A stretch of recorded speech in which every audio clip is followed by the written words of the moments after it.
What is going on, guys? It's the Mad Dragon back doing another match preview video for Super Saturday, just 2 days away. Wales going up against England for this one. What a fixture. We love to see this clash between these two teams, right? We've already done one of these for France versus Scotland as well. You can go check that one out after this one if you haven't already. Going to take a look at the teams, give our thoughts on some of the changes that are coming, some good picks, some bad picks, and go over some predictions on how we see this game going. Lots to get into, so let's jump straight into it. These two teams coming into this game, some slightly different things to have a look at. I'll quickly check up the table so you can see how the table's working out in a minute. Now, England are in with contention to potentially take this year's Six Nations. They're going to require some other things to go on outside of their own control, but it is certainly there. If they can get a win with a try bonus point and France lose, they've done it. They're there because Ireland can't possibly catch up to them. If they just get the win with no bonus point, that'll put them on 19. They're going to have to hope Ireland don't get the try bonus point, and they're going to have to hope France lose to Scotland. But there is the potential for that. A draw, I guess, as well. They could have, if England got a draw, France have no bonus point at all, and Ireland also not win, is also there for them. But, the safest option for them is going to have to be getting the 4 tries in this game. From a Wales standpoint, a win puts them up onto 7. It will make them jump over to 5th place as long as Italy lost their game. There is also a very weird circumstance here where Wales could not come last even when winning a game, which I think that might be the first time that's happened, because they could get 4 tries and lose within 7, giving them 2 bonus points and would put them on 5. And as long as Italy didn't get any bonus points or win their game, they would end on 4. So you can actually lose every game and not come last, which is slightly interesting. But Wales aren't going to necessarily get any higher up. 5th is the absolute best they can possibly do, even with a win this game. Let's start with the home team then, which is Wales, who last week went on to play Scotland. They lost that game by 6, with a first half that was pretty poor. You just sort of watched. It just didn't feel like the game we saw against Ireland the week previously. It really felt disconnected. Scotland had a great first half, being able to run around with it. Second half, I don't know what was said at half-time. They basically just said, boys, right, this is humiliating. Sort yourselves out. Let's get back to what we were doing. They really sorted themselves out, turned around the style of attack, actually got, some good tries in there, and put a bit of a score back on and ended up losing only by 6. And, of course, had that one try disallowed, Faletau's try with the jumping over from Blair Murray, right? So could have won, in a different world where you have these tries given. Scotland necessarily didn't have a good second half by any means, but Wales have got a bit of fight back in them as this tournament's gone on. First couple of rounds were just awful. New coaching staff, new players coming in. There's been a nice little step up here. Do I see them going on to win this match against England? Maybe not. I still feel like I'm favouring England for this one. But being able to put another good score down and being able to get some tries against a team competing to potentially win the tournament, that's a good resolution for that. But what does happen in these England-Wales games, right? They like to step it up.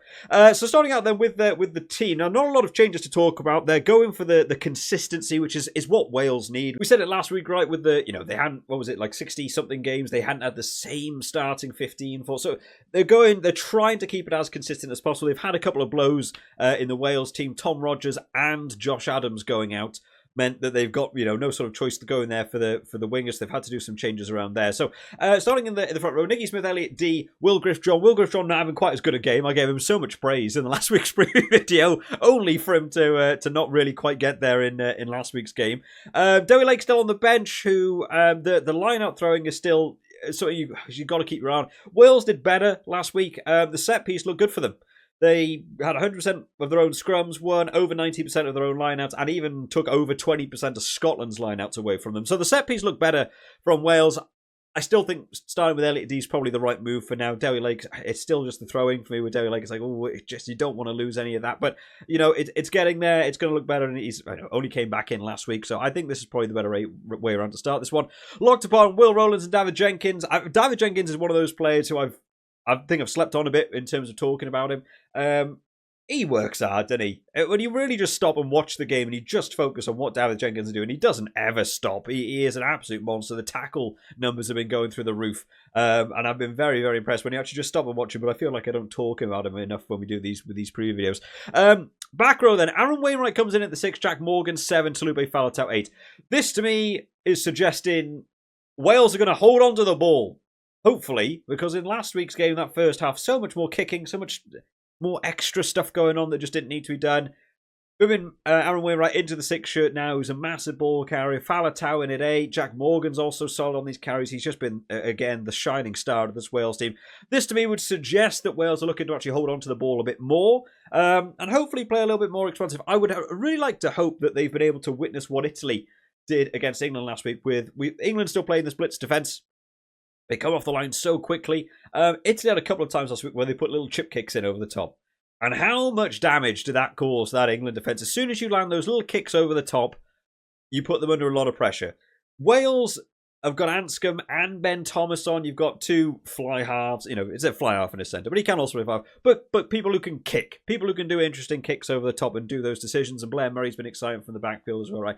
Looking for those kicks over the England defensive line is going to be something really useful. If you can do a little chip kick that somehow, like an Aaron Wainwright, gets on the end of it, suddenly you're staring down the barrel at fullback versus Aaron Wainwright going at full tilt. You've got to be on point there to stop him because he's gonna smash into you very, very hard. Those are the sorts of things you want to be just getting over the top of the English defence because they'll come off the line quickly. They catch you behind the line. You're going to get marched backwards. Little kicks like that are going to be all important for this Wales team. Halfback partnership then. Thomas Williams going alongside Gareth Anscombe as well. Did wonder whether Jared Evans would get the nod here just to give him a bit more game time. You know what Gareth Anscombe brings. You know, he's an experienced player with a lot of caps. He's the sort of guy you want in at 10. I still don't think Wales have solved their problem at the minute of filling in the new 10s. Who are the 10s taking this Wales team to the next World Cup and beyond? You know, where is it going? I still don't think they've found that fix yet. I feel like at the minute this is a bit of a patch for fixing the Six Nations as added Gareth Anscombe in, who's just going to be, you know, solid. You know what he brings. But I would like to see Jared Evans have a few extra minutes and get, you know, some of those other lads on maybe a 10 at some other points just to test that out a little bit. Centre partnership, Ben Thomas and Max Llewellyn. Max Llewellyn missing a few tackles last week, which was a bit of a shame for him. Would like to see him just you know, sort out your defence game. But again, still low capped and they're working alongside with Ben Thomas. It's still a bit new for this Wales team and how they're wanting them to work. But he's a good attacker, Max Llewellyn. Just defensively, slipped off a few tackles, and that is an area that England will absolutely look to punish as well. If you've got a weak centre partnership link, they'll just try and target that all day long. And then in the back three, like I said, Josh Adams and Tom Rogers out now with their injury. So Joe Roberts comes in and goes out onto the left wing. Ellis Mee, is going to move over to the right wing, and then Blair Murray at fullback. Now, this was an interesting call for me because Joe Roberts, for me, I'm looking at whether he could go at centre and whether you go in there. He came on last week, and I thought he looked very good. He's hard to stop with the ball, actually, and I'm looking forward to seeing a little bit more from him. Hathaway is still in this team, as far as I'm aware, and when I did see Josh Hathaway play, I thought he's doing well. And I don't know why you couldn't look at putting Hathaway and Ellis Mee on together on the wings and have Joe Roberts there on the bench rather than Nick. Is Nick Tompkins going to be the guy to come on and change this game in the dive? I don't know. I don't know if that's going to be there for me. I might have liked to have seen Hathaway had a crack at this and had Joe Roberts come on for the bench because I think he made a big impact from the bench last week. Blair Murray, though, another one, I think probably been the find of the tournament for Wales has been Blair Murray in that fullback shirt. He's really sort of landed the 15 shirt now, and I think going forward he's just one of these sort of names who could just be nailed on. I think he's been very, very impressive the last 2 games. So glad Wales been able to pick him out. In the replacement, Doyle, Gareth Thomas and Kieran Azarati still going on in that second. Azarati still. Yeah, I'm still a bit 50-50 on how he's going to be able to sort out the scrum time. England scrums have certainly been an area to keep an eye on. So, yeah, second half, I might try and leave that a little bit longer. I think Will Griff-Drum is a good scrummager. He didn't quite have the game last week that we saw 2 rounds ago. But I still think he's a good player, and I'd try and keep him on for as long as possible for me. Teddy Williams going alongside Tommy Raffel as well in that second half. Roger Williams, Jared Evans, and Nick Tompkins going on for that replacement backs. Is it the impact bench you want to see in the Super Saturday, final chance of getting a win in the Six Nations? I don't know if that bench is quite hitting it for me. from the Wales standpoint. I don't think the starting 15's too bad at all. I'm glad they're trying to keep what consistency they can do, avoiding your injuries and trying to dance around that a little bit. But yeah, the bench. Could see them again. But then saying that, the second half has been better for Wales the last 2 weeks consistently. So what do I know? Maybe I'm wrong. Maybe they'll be able to, make a big step up in that second half once again versus England, who last week went on to play Italy 23. 23 in the end, they won that game by. Got a whole bunch of tries, looked pretty good. Actually ran with the ball. Wasn't that nice to see England actually sort of playing the ball properly and getting it out to their wingers, and Tommy Freeman getting a try and Ollie Slightholm getting 2 tries and doing an expansive game rather than just kicking the ball all the time and not really feeling like a lot's going on. It's a much more exciting way of playing rugby from a viewership standpoint. Just to be able to see these teams get involved a little bit more. I would really like to see England do that more. It may not be the thing that wins, the test match fixtures versus like a New Zealand team or a South Africa. It might not be. Isn't it much better to watch though? I do just prefer it a lot more. Changes coming in for them this week because they had their own injury concerns. Ollie Lawrence going out with his injury very early on in last week's game. Just sometimes happens. Sometimes the grass just takes you down. There's not really a lot else you can do about it. So a few changes coming in from them. So starting to look at this front row. Ellis Gensler, Cowan Dickey, Will Stewart. I think this is a solid one for them as well. Their line out and scrums working well for them as well last week versus Italy. Lock department, Maro Itoje and Ollie Chesham. Ollie Chesham has come into this Six Nations, isn't he? Again, sort of like David Jenkins, was someone that I feel like I haven't really talked about a lot. Last week was you couldn't ignore it. He was just everywhere. And that's fabulous to see I'm not massive into getting into the Lions stuff until the Six Nations is over and people then start talking about the Six Nations a little bit more. I think he's put his hand up, though. In all honesty, he showed that he can be busy. He's working around. He's busy in the breakdown. He's got some huge tackle stats. He moved himself out onto the wing. Not a lot of number 5s end up out on the wing, to be fair. Normally it's like a hooker or a number 8. A couple of times he shipped himself right out there. Federico Ruzza might be the only other 5 that ends up doing it. Back row changes coming in. Tom Curry, Ben Earl. It's the Twindaloo is back. Tom Willis moves to the bench in the 21 shirt. So 6-2 split for the England boys. Ben Earl last week came back on. I couldn't believe he came back on. I didn't know that was allowed. When I saw the injury, it looked like it was just a knee injury or like a thigh injury. Got limped off. And then came back on 20 minutes later and he said, it's a blood reversal. I was like, I feel like it wasn't a blood reversal. I feel like they've got away with one there, but came back on, scored a try. So, obviously wasn't as injured as he thought he was, or maybe it just was a blood injury to his knee. I felt very weird for him to do that, but he was allowed to come back on. Got over for his try. Tom Curry once again having another good game. Again, some of these England forwards are really putting their hands up now, and it's nice to see that they're so involved with the England game. But it's I still think trying to utilise the backs a bit more. In fact, Ben Earl even got himself involved at centre. Right when he came back on, he was actually filling in the centre position. So that's got to be a nice little extra thing for Steve Ballford to have a look at, that you can actually chuck in Ben Earl at 12. Will he be able to keep up with the fitness of a 12 for a full 80 minutes? Maybe not, but hey, get him in there for a little bit. If you've got extra coverage, why not use him? Halfback partnership, Alex Mitchell going in alongside Finn Smith, who's again, I think Finn Smith has taken this 10 shirt from Marcus Smith at this point.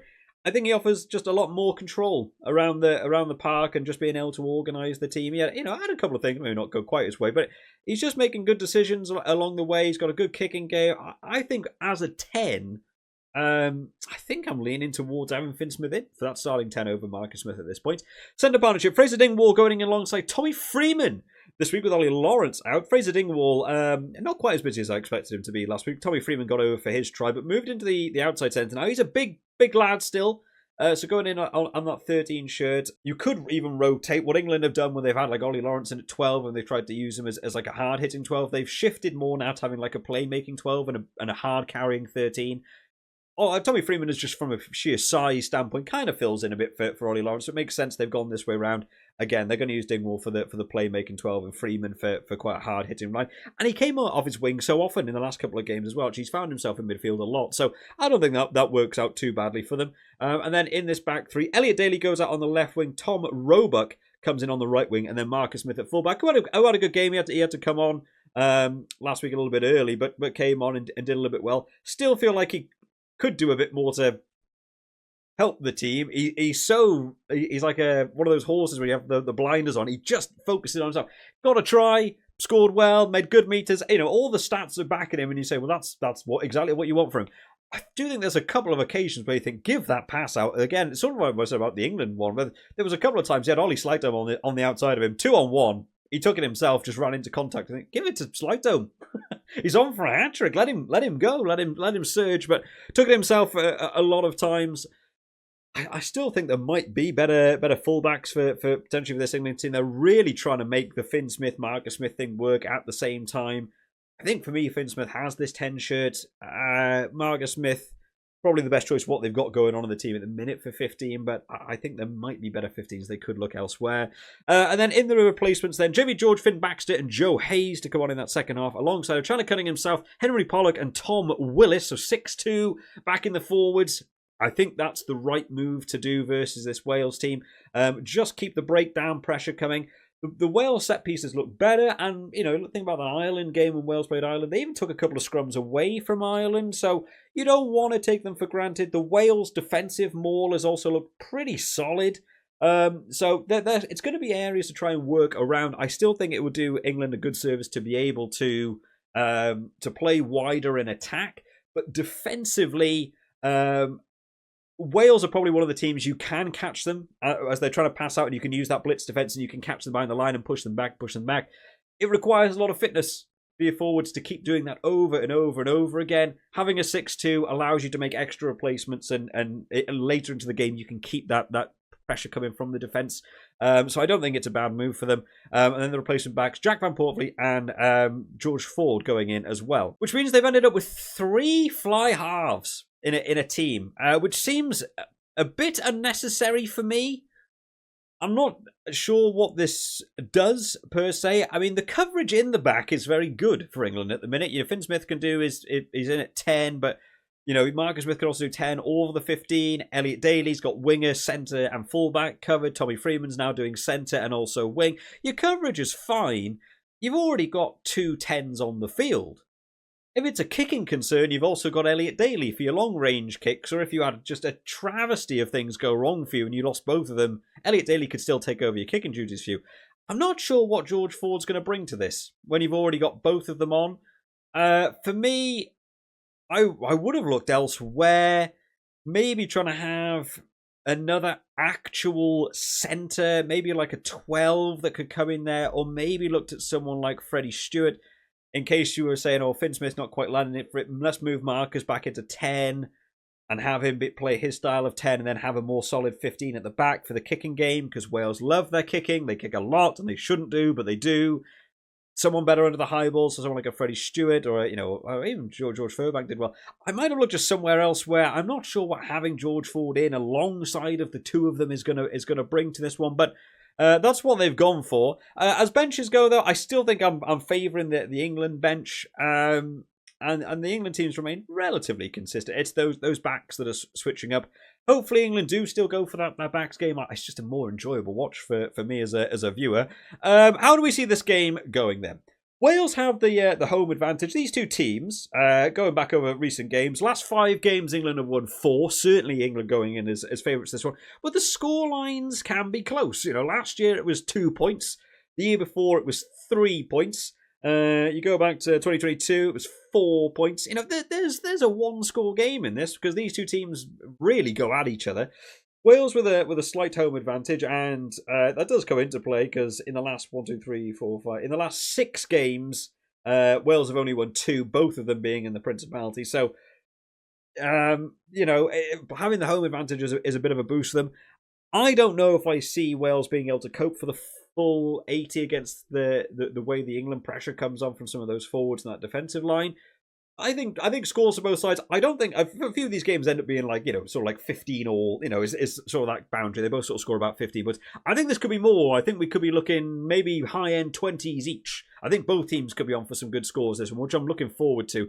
I still think I'm favouring England going into this one.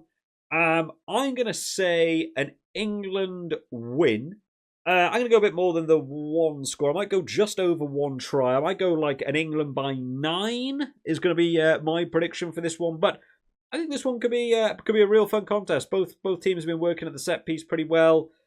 Wales have been much more expansive their attack. England have really kept it quite tight and really don't utilise the wings enough. But last week we got to see what they can do. Total change in the English backlines, you know, shifting people around and putting people slightly out of position as well. Wales being forced into a couple of changes with injuries. You know, I'm looking forward to it. Could be an open, could be an exciting game. Let me know down in the comment section your predictions for this one. What do you think the final scoreline is going to be? Who do you think is going to win? All that good stuff. I do enjoy having to read through them. I'll see you all next time, guys. Bye-bye.